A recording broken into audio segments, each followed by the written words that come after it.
Premier League takes a little bit of a lesson from American sports and really starts to figure out, why wouldn't we do a tournament, with the bottom four teams? Why isn't there an all-star game? I mean, people are talking about more money for the pyramid. MLB did their all-star game in LA this year. We made $200 million from, a Monday and a Tuesday. So, I think you could do a North versus South, all-star game for Premier League and fund whatever the pyramid needed very easily. Hello, my friend. Welcome to the channel and thank you for watching. Chelsea co-owner Mr. Todd Boehly came up with the idea of organizing all-star games in the Premier League between the North and the South. And that idea is being talked about on social media at the moment. Is trending. Many people are not happy about it, but many people just keep an open mind, just like anything else in life. Jurgen Klopp, Liverpool manager, was the first one to comment and said, you know what, are you gonna find time, date? Are you're an American, you haven't even last year and you already started bringing some stuff, He kind of mock about it, which is understandable, but the way he reacted, kind of mocking on somebody. So for me, you all know that I like to be in the middle because there is no black or white in life. It's always a gray area somewhere, or even a red one or other colors. So I see things from different perspective. So since Todd Boehly suggested that the money is going to help the pyramid of football in England, which means grassroots football is going to benefit. Take all the money and give it to lower divisions because they don't have enough resources. So the money is going to help football development in England. Good cause. Also, the same money can go to charity. A little bit an idea of like the community shield, but this one in a larger scale because you have big names, big stars from the North and from the South playing against each other, which is going to attract a lot of attention, TV revenues and all that. So starting by like the pros of having an all-star games is it's gonna help with the money, charities, grassroots football, the bottom of the pyramid. Number two, I'm gonna say it's gonna attract more young people to our game. Listen, let's not kid ourselves, right? Football is dying slowly and surely the way we know it. Today, the kid don't focus anymore on watching 90 minutes of football. They're gonna be on other social media accounts, like they have 10, 20 of them, so they have to be everywhere at the same time, so they don't have really time to watch it.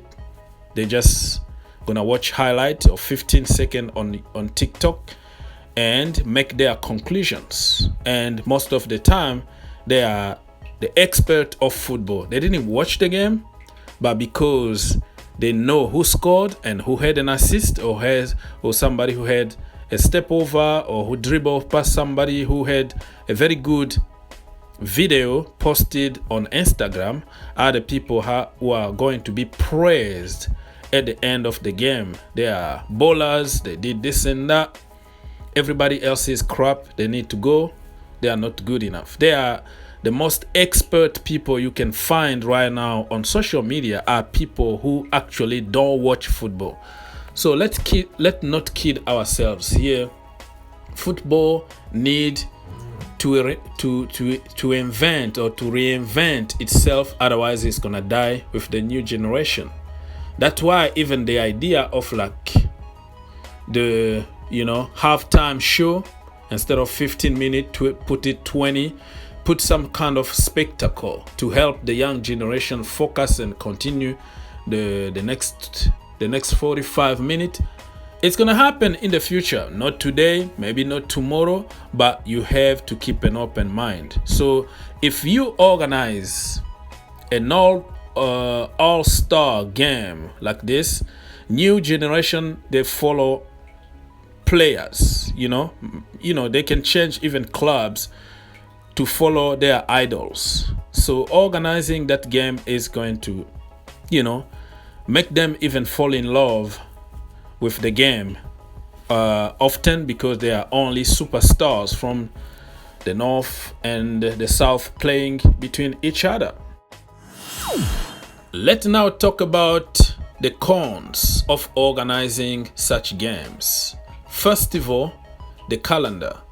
We all know how congested calendars are in Europe. The same players go with their national teams. They come and play in their local leagues, cups, all kind of competitions. So we can't really find enough time to play those games. And even in preseason, it's gonna be awful because the players just coming back from holiday, and they need time. They need even time. They don't even have enough holiday. Like 2 weeks, 3 weeks, it's over. You go back to training. It's very, very different than in the US, when they have like 2 to 4 months of break for each sport. So it gives them more time to do some kind of sport in between when they are waiting for the season to start. So it's completely different between American sport and European sport. And number 2, the risk of injuries due to fatigue. A competition still a competition. I don't care if it's a charity game or whatever, but I don't think players are not gonna put tackles because they know it's a charity game. They are very competitive football players that will put tackles, that will try to win the game, and that is gonna put them in a big risk of getting injured and then miss, on the European competitions or even in their, leagues. So that is going to create more injuries for games that don't really count that often. Mostly is for prestige and money. Number 3, the tradition. You know what I mean? Just imagine Arsenal players together with Tottenham players, together with Chelsea players. Listen, they are professional football players. They like each other somehow, but during games, it's all about fight. It's about spirit. So I think that is going to kill a little bit of the tradition, in which you have really to show some muscles on the pitch and not be body during games. So I don't know if English people or even people who love football around the world are going to, to accept to see Harry Kane making a joke with Richarlison. Let's say Jesus, not Richarlison, because Harry Kane plays the same team as Richarlison. And imagine Liverpool players, having fun and laughing and joking with Manchester United. The same can be said between Manchester United and Manchester City players. Who's going to be on the bench? Who's going to start? Oh, that is the logistic behind it, and the tradition is going to be just like, nightmare. So for that, I think there are so many cons than pros in this one. Therefore, I am going to agree with Jurgen Klopp and say I don't want to see that in the Premier League. But the idea is good, but due to everything that I just said here, I don't think it's going to happen, and I don't want to see it happen. Leave your comment and let's keep the conversation going.